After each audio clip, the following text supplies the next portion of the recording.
Hi friends, welcome back to my channel. So చాలామంది పిల్లలు beetroot ఇష్టంగా తినరు కదండి. సో పళ్ళు రాని పిల్లలు అలా 11 to 12 months పిల్లలకి ఇది ఈజీగా ట్రై చేసి పెట్టేయచ్చండి. సో నేను హ్యాపీ ప్రొసీజర్ చూపించాను కదా, సో సేమ్ అదే ప్రాసెస్ ఫాలో అవ్వాలి.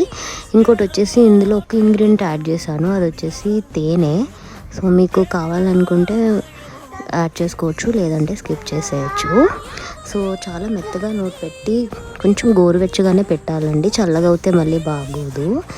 సో మీ పిల్లలు చాలా ఇష్టంగా తినాలంటే ఇలా ట్రై చేసేయండి. మొత్తం ప్రొసీజర్ ఈ వీడియోలో చూపించేస్తున్నాను.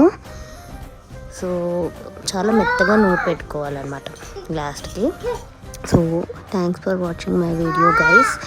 వీడియో నాకు నచ్చినట్టయితే లైక్, షేర్, కమెంట్ చేసి సబ్స్క్రైబ్ చేసుకోండి. For more videos please follow Durgasri official channel. Thank you.